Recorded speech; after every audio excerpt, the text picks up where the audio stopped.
Thanks for joining us for another edition of Web Chats. I'm Sabrina Storm. Joining me in studio today is Media Relations Officer with the OPP, Stacey Culbert. Thank you so much for joining me today.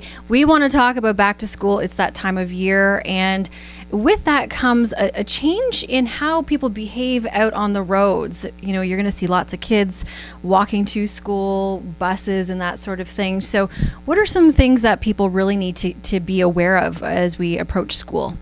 Well, and I think we don't really necessarily want them to change their habits, but we want them to be more aware. There's going to be lots of kids, number one, that are going to be out there, so that means more pedestrians. But we're also going to see more cyclists. Right now, we're going to see lots of kids biking to and from school.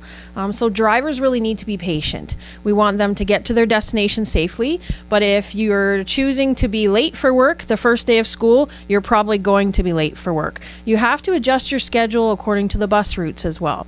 So with the pedestrians out there, let's kind of touch base on that one. Kids kind of tend to get distracted.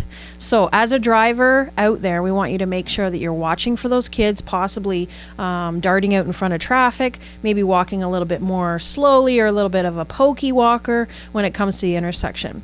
One of the key things we want people to remember too is we have some amazing crossing guards out there that are helping us enforce the rules. So if you're a driver out there, make extra time, stop at a good distance so that crossing guard can do their job as well. What about a message to kids who may be holding on to those devices and not paying attention to their surroundings as well? They need to pay attention and be aware of what's happening. Absolutely. We see a lot of distracted while walking. We want to make sure if you have earbuds in, pull those earbuds out before you're crossing the street. You have to be aware, especially for the older kids that are going back to school. The younger ones are watching everything you're doing. So if you're walking across the street, checking a text or listening to some music, the young kids are going to follow suit, and it's a very unsafe thing for you to do. So we want to make sure you enjoy your walk to school, get there on time, leave yourself lots of time, but take those devices, put them in your pocket. Make sure you're looking both ways, listening for cars, listening for sirens before you absolutely have to cross the street. All right, let's talk about the buses. I know myself, sometimes I'm never sure about, can I pass this bus? Do I have to wait? Are the lights flashing? There are some rules around school buses. So what are things that people should be mindful of?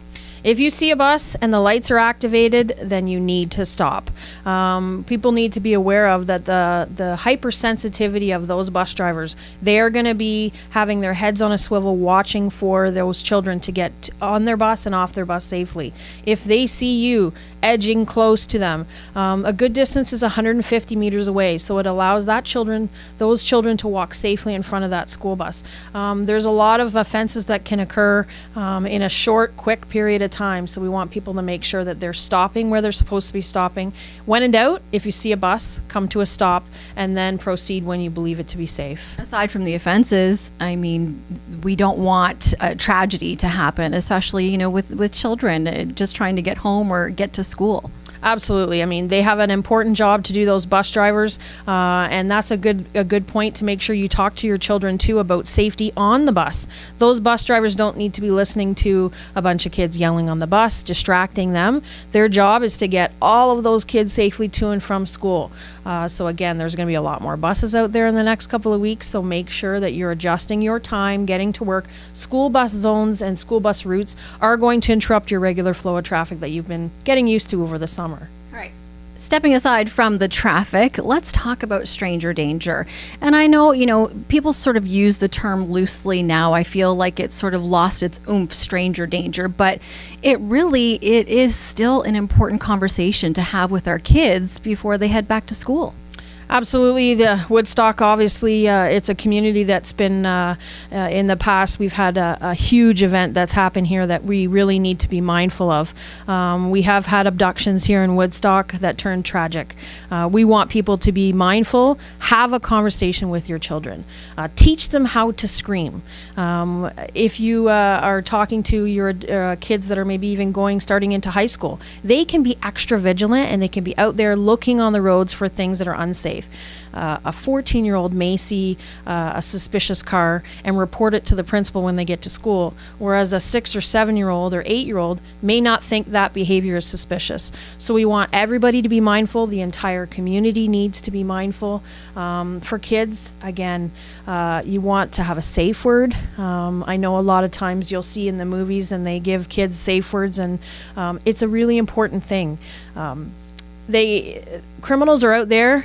They're trained professionals. Sometimes they may try to trick your child. So if your child already has a set game plan and knows what the rules are going to be if there is a stranger in their midst. And empowering them with some confidence as well. When you have a plan, I know I have a 10-year-old, so when she's more prepared, when she has a plan, it just instills some confidence, and I think that goes a long way as well. It's policing 101. As a police officer, we practice, train. We need to be doing the same thing with our children when it comes to being safe, when it comes to being a safe pedestrian, safe walker to school, when it comes to not saying anything to a stranger as they're passing by. Turning the other way is a simple maneuver that these kids can do. If they have a vehicle that's coming up close to them, turn around and walk the other way, go to a safe place, and do so quickly. And what about the responsibility of being a responsible citizen? If you do suspect that there's something suspicious going on, what should you do? We want police to be notified as quickly as they can be. A lot of people are taking to social media, which is a good medium, but when it comes to safety, we have to make sure that we're still notifying the authorities. If you suspect something may be suspicious at the school, you could certainly go to the principal and give them your information, and then if they deem it to be something a little more serious, they may call the police as well. But the community members, they need to be mindful that this is your community. You're the ones that can help keep it safe as well. So always kind of be head on a swivel, looking for things that maybe can help the police, help us enforce the laws, but to keep all these kids safe going back to school. Great tips. Thanks so much for your time. No problem. Thanks very much. Constable Stacey Culbert from the OPP. Thanks so much for joining us for another edition of Web Chats. We will see you again next time.